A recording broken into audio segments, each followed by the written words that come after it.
programa de curvas espirales de transición también tiene el replanteo de curvas verticales y horizontales y curvas de transición simétricas y asimétricas. Seguimos con las simétricas y tenemos un delta de 57, 11.36. Nos dice que es una curva derecha, una velocidad de diseño de 50 y nos da nuestro peralte máximo y nuestra pendiente máxima y un radio mínimo de 80 y una longitud de la espiral mínima de 30. El radio, si lo aceptamos, el ancho de la calzada es 7.3. Ahora me da diferentes opciones de la longitud de espiral mínima. La más adecuada sería la 1, que sería por peralte, que cumple con el diseño de vehicular y de tránsito. La longitud de espiral mínima por este concepto sería 37.92, él la redondearía a 40, que sería el siguiente múltiplo de 5.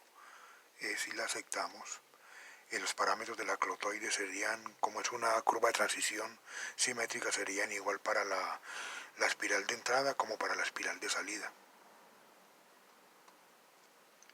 Ahora, de acuerdo a este teta sub c de 14.19, él me va a decir si es una curva espiral circular espiral o si es espiral espiral. Si multiplicamos esto por 2 nos da 28 y lo comparamos con el delta de 57, o sea que es mayor, o sea que si hay un sector circular.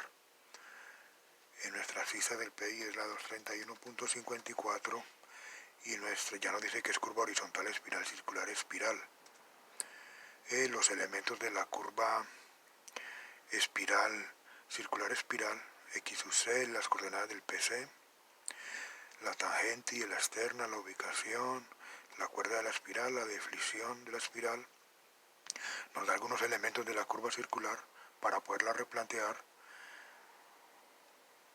y nos da el abscisado de la curva.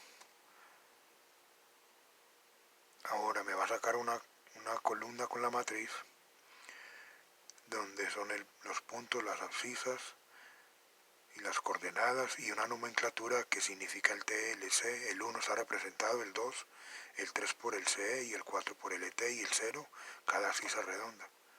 Entonces, si miramos el 1 le corresponde el TE. Ahora la columna 6 y 7 serían las coordenadas de X y Y, pero acá lo llené con ceros porque este sector pertenece al replanteo de la curva circular que se hace más adelante y están los datos de la espiral de salida y la espiral de entrada. El replanteo de la curva espiral circular espiral derecha, un azimut de entrada de 45, me da los azimuts de las demás líneas de dicha curva y decimos que tenemos las coordenadas del PI de 1000 y de 1000 y me dan las coordenadas de los demás elementos, tanto del TE, del PI, del punto medio de la curva circular, el ET y el centro de la curva, que es donde se encuentra, donde se cortan los radios o donde parten los radios. Ahora el replanteo de la curva circular, tenemos el azimut del centro hacia el EC, que es el que me va a dar ya el punto de partida para replantear la curva, y desde la abscisa del EC hasta la abscisa del CE, que es lo que me interesa.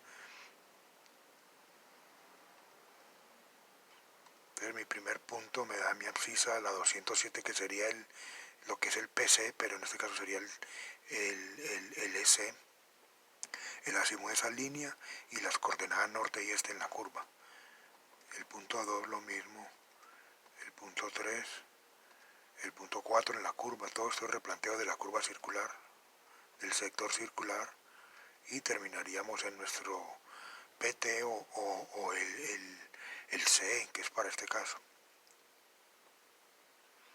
El replanteo de la curva de transición simétrica, la espiral de entrada, ahora replanteamos la espiral de entrada, el punto 1 y nos daría las coordenadas en la tangente y las coordenadas en la curva, o en la espiral mejor dicho.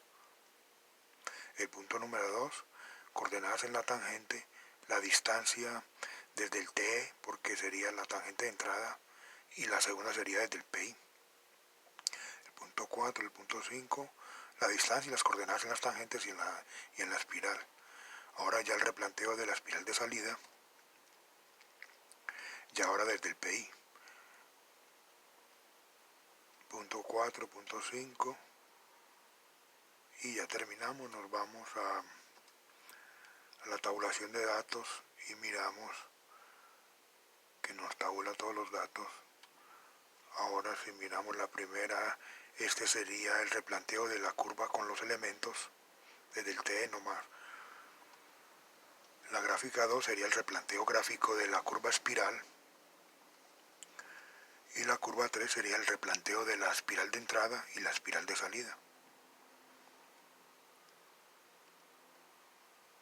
Y puedo mirar gráficamente mis coordenadas. Sería mi PI, mil y mil, mi TE, mi centro y las cotas en la tangente y en la curva. Este me mostraría ya el replanteo de la curva circular y las coordenadas, norte y este.